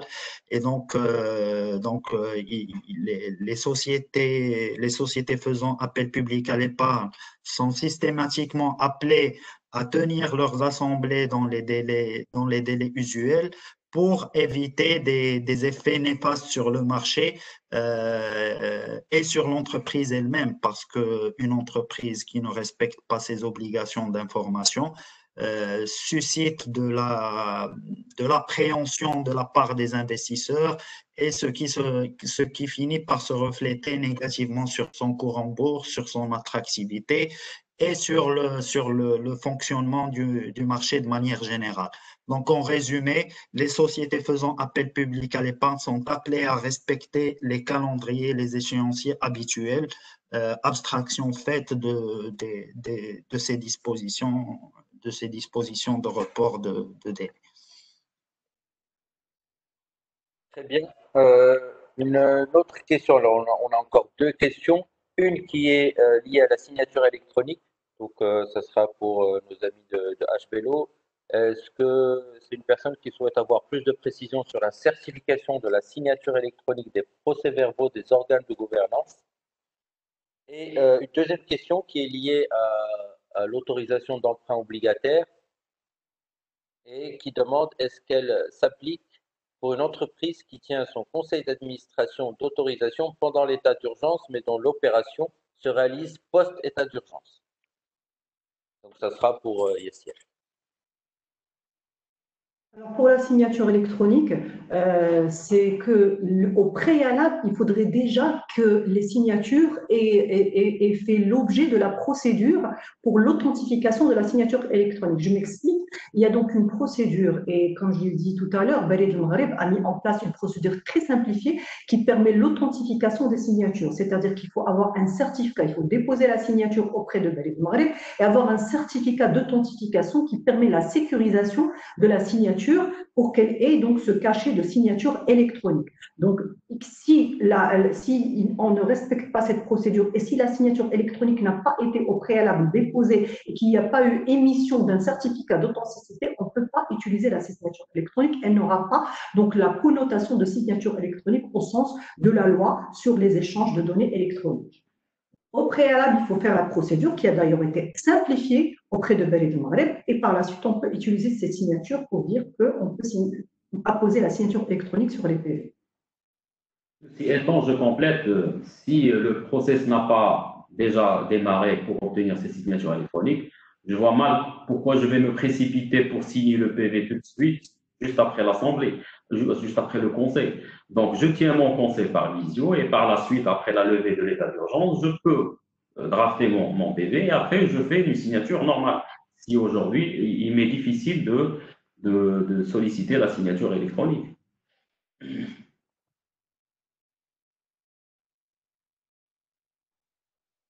Yassir? Je, je rappelle aussi que pour les procès-verbaux du conseil d'administration, il suffit d'avoir deux signatures pour valider le PV. Donc, la problématique se pose avec moins d'acuité pour les conseils d'administration que pour les assemblées générales. Alors, sur la question relative aux emprunts obligataires, donc le texte de loi, une lecture stricte du texte, il autorise les conseils pendant l'état d'urgence il habilite les conseils d'administration à autoriser les emprunts pendant l'état d'urgence. Donc, si une opération est autorisée par le conseil pendant l'état d'urgence, elle est valide et elle pourra se réaliser après l'état d'urgence. Bien entendu, comme on a dit, le corollaire, c'est que une assemblée générale doit être convoquée dans les 15 jours qui suivent la levée de l'état d'urgence pour justement prendre acte de cette faculté. Et donc, le temps que l'opération se réalise, on aura au moins convoqué l'Assemblée générale pour prendre acte de cette faculté. Et donc oui, ça peut se faire sans problème. Si on tient compte des délais de préparation, de l'émission, de sa soumission au process d'autorisation par l'Assemblée générale, par l'AMMC, pardon. Donc, on aura très probablement une autorisation de l'émission qui intervient après la convocation de l'Assemblée générale.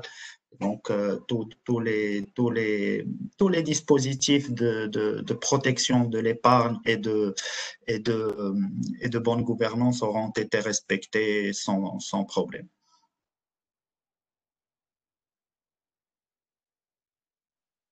Je voudrais ajouter rapidement, donc, à la lumière de ce qu'a dit Yasser, pour dire que la loi 2720, donc, ce poste est fait après l'état d'urgence. Donc, c'est vrai qu'on s'est dit que c'est une loi qui est limitée dans le temps, mais quand même qui permet de prendre des décisions très importantes, des décisions stratégiques qui vont quand même auront des effets par la suite et qui ont bien sûr des obligations et qui produisent des obligations imposées et donc auxquelles doivent se conformer les instances de gouvernance dans le cadre des décisions qui sont prises.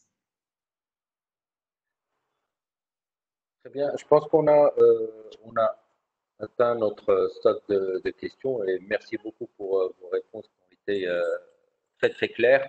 Je permettrai de vous laisser la parole encore 30 secondes pour un dernier mot avant de terminer ce webinaire. Salima, Kamal. Bon, je pense que cette crise de la Covid-19 nous a permis quand même de pouvoir utiliser des procédés qu'on n'avait pas l'habitude d'utiliser. Aujourd'hui, dans un cadre beaucoup plus légal et réglementaire, et a fortiori quand il s'agit d'une société qui fait appel public à l'épargne. Donc, je pense à l'enseignement qu'on peut tirer de ça, c'est penser d'ores et déjà au statut. Donc, il faut introduire ces amendements dans les statuts et peut-être inviter également le législateur et les régulateurs de se pencher sur la question pour peut-être encadrer et verrouiller davantage ce procédé pour que dans l'avenir, on évitera dans la promulgation des lois et des textes à la va-vite qui, des fois, ne sont pas clairs ou contiennent des dispositions ambiguës. Donc, aujourd'hui, il faut se pencher sur la question et s'inscrire dans le cadre de cette digitalisation, mais bien sûr dans un cadre purement légal et réglementaire et dans le cadre du respect, bien sûr, de la transparence et la confiance du marché quand il s'agit des sociétés qui font appel public à la. Je ne sais pas si tu vas rajouter quelque chose. Je pense que tu as tout dit. Le plus important, c'est l'enseignement à tirer, je l'ai dit au début, donc, de cette loi, l'enseignement à tirer de cette conjoncture, de cette crise, et puis donc l'émergence de ces nouvelles technologies, peut-être donc l'adoption de signatures électroniques par la suite, et vraiment cette innovation et d'innover et de rentrer dans certains concepts qu'on n'utilisait pas par la suite et qui vont complètement faire donc une métamorphose, une modification de la manière donc de fonctionnement des sociétés, de leur mode de gestion.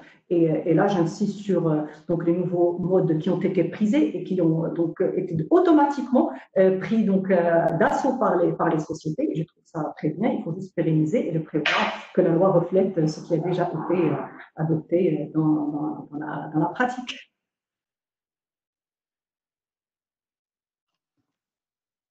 Alors pour ma part, je dirais que cette crise inattendue et qui nous a tous surpris a eu des effets assez néfastes sur plusieurs aspects de nos vies, de l'économie, etc.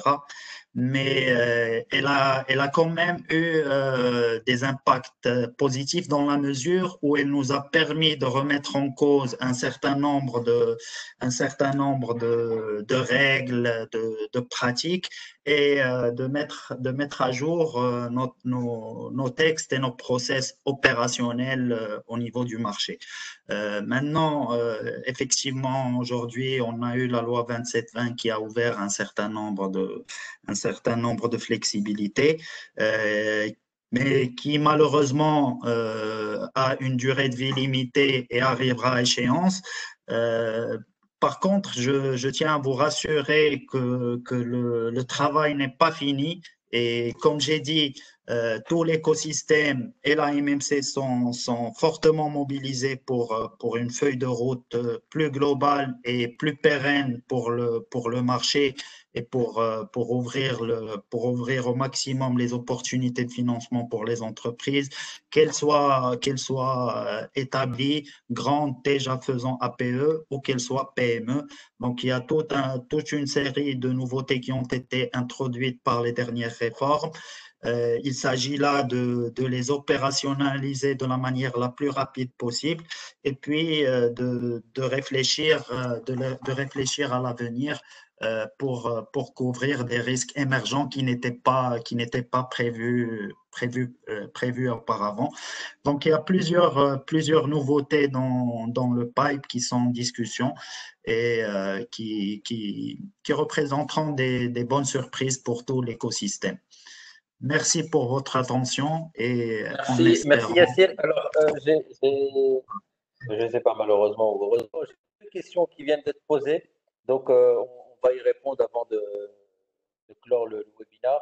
La première, c'est, alors le PV pourra être signé postérieurement à la réunion, mais qu'en est-il de l'émargement de la feuille de présence? Ça, c'est la première question. Et deuxième question, qu'en est-il des scrutateurs? Si le quorum est atteint, mais le nombre d'actionnaires effectivement présents ne permet pas de composer un bureau complet, donc PDG plus 2 scrutateurs, un seul scrutateur est-il une option possible? Je vais me permettre de répondre à la question. La feuille de présence, la loi 2720 n'a pas dispensé les organes de la tenir. Il faut tenir une feuille. Maintenant, une feuille électronique ou physique en fonction du procédé utilisé. Si le procédé de visio permet d'établir une feuille de présence électronique, il faut l'établir et il faut l'imprimer et la garder. D'accord? Sinon, il faut quand même tenir une feuille de présence physique, quitte à ce qu'elle soit d'abord certifiée par les membres du bureau de l'Assemblée tout de suite, et après qu'elle soit émargée par la suite par les principaux forts actionnaires ou bien les actionnaires qui ont participé réellement à l'Assemblée. Donc, aujourd'hui, la question, il n'y a pas de dispense de tenue de la feuille de présence. La feuille de présence, que ce soit dans le conseil, dans le conseil, on parle de registre de présence, donc il y a un registre physique qu'il faut faire signer par les administrateurs par la suite. Et dans les assemblées, il y a une feuille de présence. D'ailleurs, cette feuille de présence, elle est certifiée par les membres du bureau, c'est-à-dire le président, le scrutateur et un secrétaire. Et c'est un document fondamental qui détermine d'ailleurs si le quorum et la majorité est atteinte pour pouvoir tenir cette assemblée. Donc aujourd'hui, il faut tenir une une feuille de présence. Maintenant, le format électronique ou physique, bon, le débat est là. La loi n'a pas résolu cette problématique, mais la tenue de la feuille est incontournable. Alors, par rapport aux membres du bureau, bien sûr, la loi vous dit que le bureau est constitué du président, de scrutateur et un secrétaire, mais si on n'arrive pas à avoir de scrutateur, rien n'interdit d'avoir un seul scrutateur. L'essentiel qu'il y ait un bureau composé de ces membres-là pour pouvoir certifier la feuille de présence, faire dérouler l'Assemblée et par la suite, surtout, signer le PV de l'Assemblée générale. Donc, un ou deux scrutateurs, il n'y a pas de problème pour qu'il y ait un seul scrutateur. D'ailleurs, la loi vous dit que les scrutateurs sont choisis parmi les plus forts actionnaires.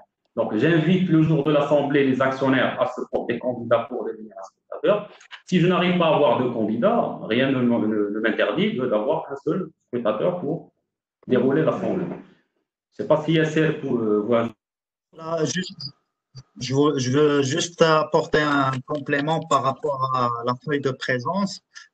Donc, effectivement, la loi 2720 ne s'est pas explicitement prononcée sur ça, sachant que la 1795 prévoit la tenue d'une feuille de présence qui est émargée par les actionnaires présents. Mais il faut revenir encore à l'esprit de la loi. Je conçois mal que la loi autorise, ou plutôt dans ce contexte-là, ce n'est plus uniquement une autorisation. Si on couple l'autorisation avec l'interdiction de déplacement, ça revient à quasiment obliger à tenir l'Assemblée en visioconférence. Je vois mal la loi obliger à la visio d'une part et obligé au présentiel ou au physique pour la signature de la feuille. Donc, si on revient à l'esprit de la loi, donc une feuille de présence électronique peut très bien faire l'affaire, ce qui nous ramène encore au point de la sécurité des plateformes utilisées et de la nécessité d'identifier précisément les présents à l'Assemblée. Donc, si la solution permet une traçabilité des présents, de leurs droits de vote, etc., je pense que ça fait largement l'effort et ça fait largement l'affaire. Sur le point des spectateurs, je n'ai rien à rajouter par rapport à ce que tu as dit, Kamel. Merci beaucoup, madame et messieurs, pour vos brillantes interventions. Il me reste pour ma part juste à clôturer ce webinaire en vous disant que nous restons à votre disposition si vous avez des questions supplémentaires. N'hésitez pas à utiliser les adresses mail qui ont été communiquées dans l'invitation pour poser vos questions ou pour demander des informations complémentaires, que ce soit sur la loi, que ce soit sur les aspects pratiques et sur les recommandations de l'AMMC, ou bien sûr la solution que propose la Bourse Casablanca pour la tenue des visios. Maître Bakouchi, Maître Habashi, merci beaucoup. Yassir, Monsef, merci encore. Je vous dis à très bientôt et je vous souhaite un très bon week-end et je Jumu'ah Mubaraka. Merci. Au revoir. Au revoir.